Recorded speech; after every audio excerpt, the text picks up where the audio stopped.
Hello guys, for today's video ay tuturo ko po sa inyo yung pagbuo ng 798 screen print.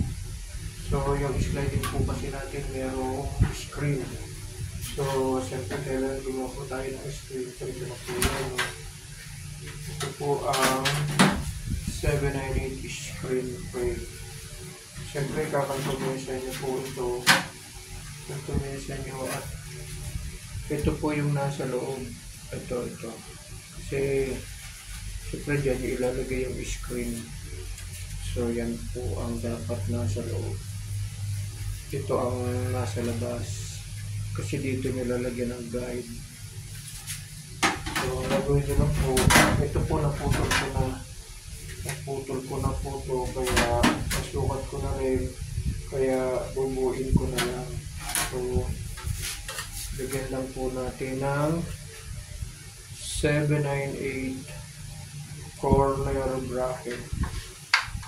So, insert nyo lang po dyan ang 798 corner bracket. Yan, ganyan lang yan.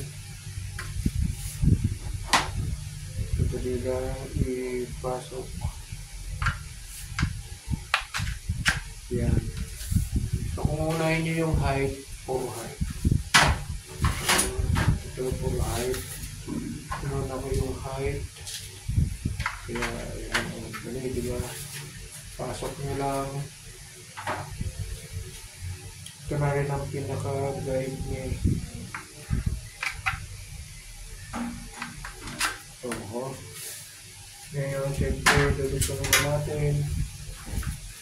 So, ipasok ko na yung kapartner niya. Yun o. Kailan po ito nakakanto mesa? So, yun naman isa.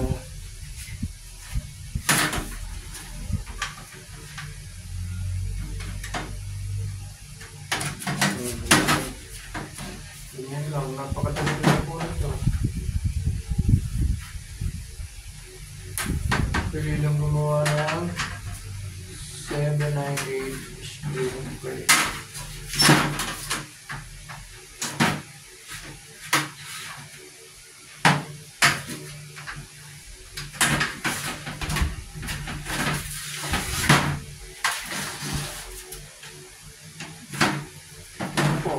Buo na. Ngayon, i-repeat nyo na lang ito. Dito, repeat yung tag-isa, kahit tag-isa lang. Tapos, syempre, lalagyan nyo na po ng screen ito. Ito na po yung lalagyan nyo ng screen. Ngayon, ang sukat po pala nito, para nyo mabuo.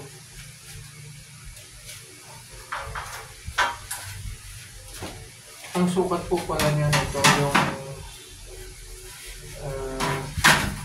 header, at saka ang seal.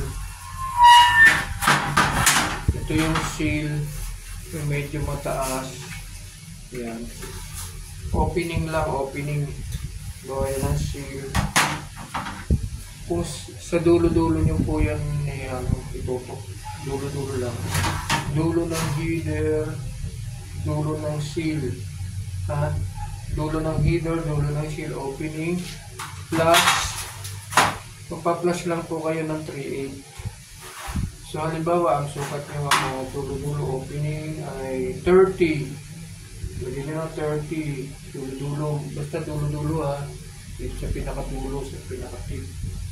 30 halimbawa, plus 3/8. Kaya magiging 30, 3/8 ang height. Ang width naman po, syempre kung ano po yung, yung laki ng panel nyo, yun po yung width na susukatan, yung panel po ng salamin nyo na magiging width.